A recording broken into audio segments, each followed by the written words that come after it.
de l'Ouest. Il y a quelque chose qui est prévu donc également à Abidjan. Il y a une action concernant l'ouverture d'une délégation au Brésil. Il était important que l'Office se modernise, qu'il se transforme, compte tenu justement de l'évolution du secteur touristique. Vous savez que les derniers changements en termes statutaires de l'Office datent de 1976 et aujourd'hui le secteur a complètement changé. D'abord avec l'apparition de tout ce qui est Internet, nouvelles technologies, la grande concentration des acteurs du tourisme, donc beaucoup ont fusionné, les petits et moyens ont disparu. L'acte d'achat s'est également déstructuré. Aujourd'hui, le consommateur achète directement sans passer par le canal des tours opérateurs et des agences de voyage. Donc il était important que l'Office se réorganise, se modernise, mute pour mieux répondre aux attentes du secteur. Certaines choses se sont passées dernièrement qui peuvent justement entretenir un flou quant à l'image du Maroc.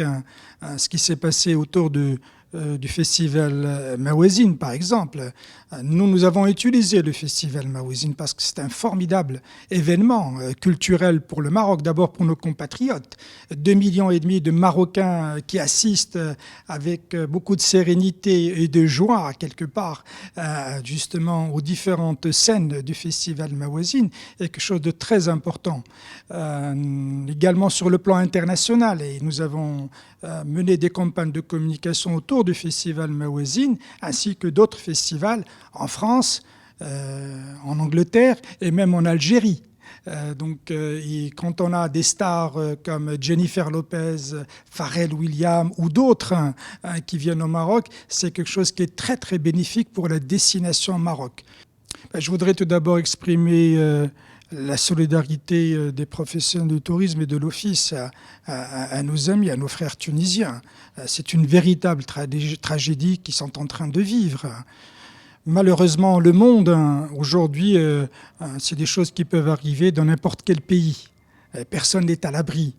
Le Maroc a mené des réformes politiques, des réformes d'ouverture qui sont extrêmement importantes depuis des années. C'est un pays qui a des fondamentaux à la fois politiques, des fondamentaux également dans le domaine du tourisme qui sont très bons. Le Maroc a déjà 2 opérateurs aériens. Vous avez Royal Air Maroc qui fait un remarquable travail dans le domaine de l'accompagnement de l'activité d'une manière générale touristique. Mais vous avez également Air Arabia. Donc je crois qu'il faudrait renforcer à la fois donc, ces 2 compagnies. Pourquoi pas l'émergence d'une autre compagnie low cost qui permettrait d'avoir une offre encore multiple pour appuyer la destination Maroc, comme cela se passe en Turquie. Vous avez un opérateur aérien national très fort, la compagnie nationale turkish avec plus de 200 avions. Vous avez 6 opérateurs aériens turcs, en plus des autres opérateurs aériens étrangers. Et je pense que l'offre aérienne est un élément fondamental d'une destination.